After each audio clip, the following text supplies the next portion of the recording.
Kalau dulu saya katakan psikotes saat kalian itu gagal, maka akan diikut sertakan besok harinya. Tetapi kalau untuk sekarang, psikotes gagal, maka kalian gagal. Jadi untuk 2 tahap ini yang saya katakan tadi, yang paling sulit kalian hadapi nanti adalah psikotes. Psikotes, jawaban yang mereka berikan kepada kalian semua ini tergantung dari waktu yang mereka tentukan. Satu pertanyaan bisa saja tidak sampai 1 menit. Kalian harus jawab dengan cepat. Di situ saya kasih gambaran, ada soal matematika, ada soal gambar. Dari kotak itu apa yang akan Anda jadikan sehingga dia bisa menjadikan sebuah gambar.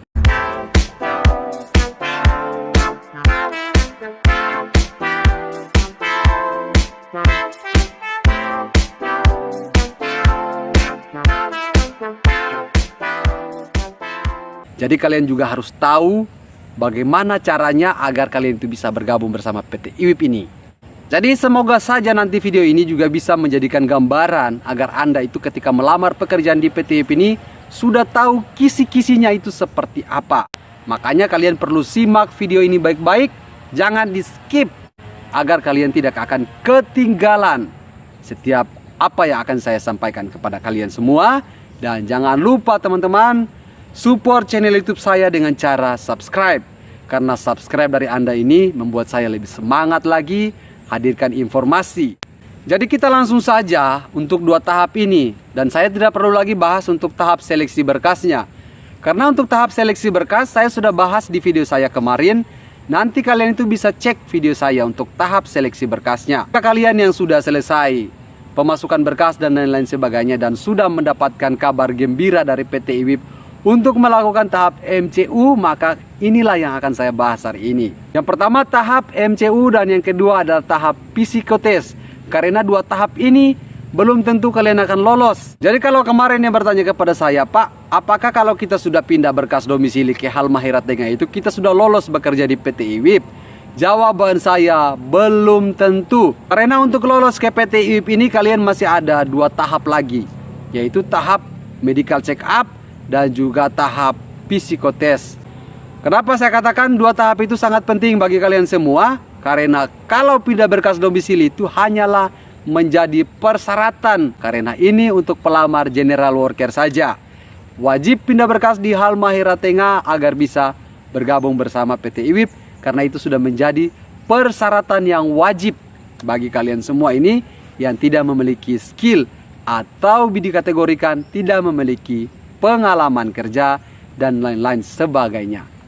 Untuk bagaimana cara pindah berkasnya sudah saya bahas di video saya kemarin. Jadi kalian itu perlu cek video-video saya juga. Karena video saya ini tidak ada video TikTok, tidak ada video joget-joget. Saya hanya membahas video tentang lowongan pekerjaan di PT IWIP. Kedepan saya akan membahas lowongan untuk kategori umum di Maluku Utara. Tapi untuk saat ini masih banyak sekali pembahasan kita mengenai PT Indonesia Wedabai Industrial Park. Makanya saya belum mau mencampur adukan setiap video saya dengan lowongan pekerjaan yang ada di perusahaan-perusahaan lain. Jadi saat-saat ini sampai beberapa bulan ke depan kita masih tetap membahas tentang PT IWIP dulu. Karena yang bertanya kepada saya rata-rata masih banyak yang melamar pekerjaan di PT IWIP. Dan untuk kategori PT IWIP ini kita masih tetap bahas setiap hari. Untuk perusahaan-perusahaan lain tetap kita akan bahas, tetapi nanti saat PT IWIP ini sudah sekitar 70% saya bahas, baru kita akan bahas perusahaan lain. Seperti itu teman-teman. Jadi tahap yang pertama kalian itu melakukan medical check up atau MCU. Jadi persyaratan kalian di sini bukan hanya sekedar pindah berkas domisili, tetapi harus sehat. Kalau kalian yang sakit atau terdapat penyakit saat kalian melakukan medical check up atau MCU tersebut, maka kalian dinyatakan gagal. Tetapi kalau kalian itu yang lolos medical check up, kalian akan mengikuti yang kedua, yaitu psikotes. Psikotes jawabannya akan saya berikan sedikit gambaran kepada kalian. Ini saya minta maaf, saya berikan bocorannya sedikit untuk kalian semua. Soal-soal yang terdapat di psikotes ini. Jadi ada beberapa jawaban yang mungkin harus dijawab dengan cepat. Ini baik dari matematika, ada pertanyaan-pertanyaan, bentuk gambar juga. Di situ kalian harus melakukan hal tersebut dengan waktu yang diberikan. Ini satu pertanyaan itu tidak sampai 1 menit. Itu sangat cepat. Jadi kalian itu harus benar-benar fokus saat pemateri menyampaikan soal tersebut kepada kalian, agar nanti kalian itu bisa menyimak dengan secara baik dan tidak gagal lagi. Kalau dulu saya katakan psikotes saat kalian itu gagal, maka akan diikut sertakan besok harinya. Tetapi kalau untuk sekarang psikotes gagal, maka kalian gagal. Harus memasukkan berkas baru lagi, menunggu panggilan lagi, diantrikan lagi berkasnya. Kalau sudah saatnya kalian ditelepon, maka kalian akan melakukan MCU lagi, baru melakukan psikotes lagi. Kalau gagal lagi psikotes, maka gagallah, sudah pulang kampung, tak usah kerja. Jadi kalau sudah satu kali gagal di psikotes, saya rasa harus ada perubahan di psikotes berikut. Jadi kalau kalian yang mau mencoba terus, ya harus coba. Jadi kalau kita yang sudah gagal MCU, ibaratnya itu kita itu sebagai buah kelapa. Saat kita sudah pembibitan, sudah tumbuh, tapi belum kita tanam. Jadi kalau kita tidak tanam, maka kelapa itu tidak akan tumbuh.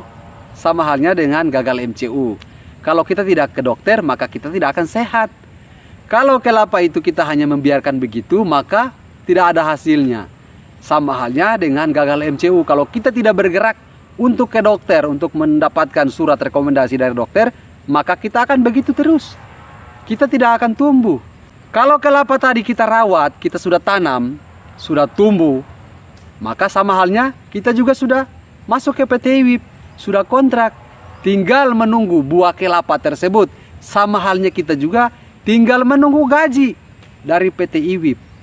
Jadi untuk 2 tahap ini yang saya katakan tadi, yang paling sulit kalian hadapi nanti adalah psikotes. Psikotes, jawaban yang mereka berikan kepada kalian semua ini tergantung dari waktu yang mereka tentukan. Satu pertanyaan bisa saja tidak sampai 1 menit. Kalian harus jawab dengan cepat.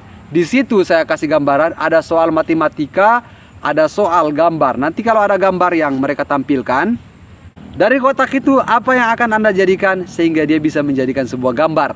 Entah dari kotak itu Anda akan menjadikan gambar bangunan, Anda menjadikan gambar helikopter dan lain-lain sebagainya. Itu dari Anda. Maka di situ juga ada penilaian. Hasil dari psikotes juga akan diputuskan pada saat besok hari. Atau hari itu pun langsung diputuskan. Kalau Anda yang lolos, lolos. Kalau Anda yang tidak lolos, maka Anda harus memasukkan berkas kembali di loket Gate 2 di site Tanjung Uli kembali. Semoga saja kalian yang melakukan tahap MCU bisa berhasil, psikotes bisa berhasil. Karena dari psikotes lagi masih ada tahap berikut, yaitu tahap K3 dan juga tahap P2D dan juga PBB.